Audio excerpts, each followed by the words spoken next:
নমস্কার, আপনারা দেখছেন টিভি9 বাংলা। আমি শুভজিৎ রয়েছি আপনাদের সঙ্গে। আমরা আরো একবার সেই খবরের সেই আপডেটে নজর রাখবো। আরজি করের চিকিৎসক পড়ুয়ার তার মৃত্যু, রহস্যজনক মৃত্যু। তার ময়না তদন্তে যে প্রাথমিক রিপোর্ট পাওয়া গিয়েছে তাতে খুনের ইঙ্গিত, শুধু খুন নয়, সেক্ষেত্রে ইঙ্গিত রয়েছে শ্বাসরোধ করে খুন করা হয়। ধর্ষণের সম্ভাবনার কথাও এক্ষেত্রে উড়িয়ে দেওয়া যাচ্ছে না, তার কারণ ময়না তদন্তের প্রাথমিক রিপোর্টে ধর্ষণের কথাও কিন্তু উল্লেখ রয়েছে।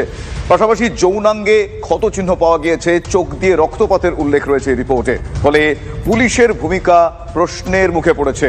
সিবিআই তদন্তের দাবি জানিয়েছেন বিরোধী দলনেতা শুভেন্দু অধিকারী। আপনাদের দেখাই বিস্তারিত।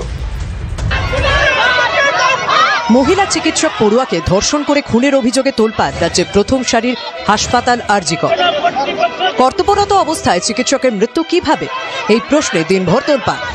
চিকিৎসক পড়ুয়ার ময়নাতদন্তে শ্বাসরোধ করে খুনের ইঙ্গিত মিলেছে, চোখ দিয়ে রক্ত বেরোনো ও যৌনাঙ্গে ক্ষতেরও উল্লেখ রয়েছে রিপোর্টে।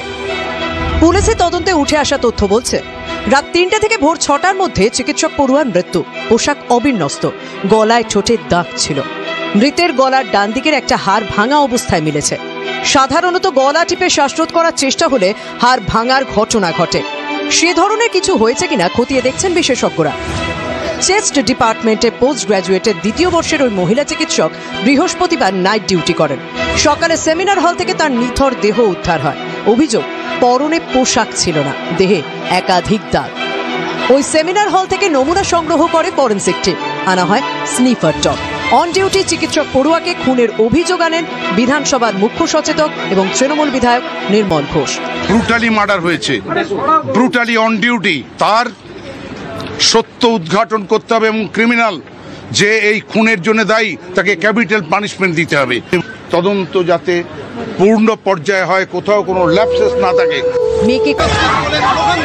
সেমিনার রুমে সিসিটিভি থাকলে মৃত্যু রহস্যের সমাধান সহজেই হতে পারত, কিন্তু সিসিটিভি নেই সেমিনার রুমে।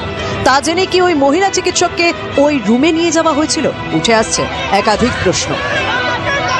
সৌরভ দত্ত, সুপ্রিয় গুহ, সুশোভন ভট্টাচার্যের রিপোর্ট, টিভি9 বাংলা। যদি এটি হত্যাকাণ্ড হয়ে থাকে, হত্যাকারী কোনো অবস্থায় ছাড়া পাবে না। ফলে পুলিশের তদন্তে আমরাও আস্থা রাখছি, আপনারাও আস্থা রাখছেন। রহস্য উদ্ঘাটনে সিবিআই তদন্তের দাবিতে সরব হয়েছেন রাজ্যের বিরোধী দলনেতা। ইমিডিয়েটলি স্টেট গভর্নমেন্টের উচিত সিবিআই কে কেস হ্যান্ডওভার করে দেওয়া। যদি না করেন, ওরা করবে না, তাহলে পরিবারকে বলবো যে আপনারা কোর্টের দ্বারস্থ হন। খুন করা হয়েছে প্রথম থেকেই দাবি করেছে পরিবার। আমার মেয়েটাকে খুন করে ফেলেছে এরা, আমার মেয়েটাকে মেরে ফেলেছে। আমার একটা মাত্র মেয়ে, অনেক কষ্ট করে ডাক্তার করেছিলাম, লোকের সেবা করতে এসে নিজেই খুন হয়ে গেছে। মৃত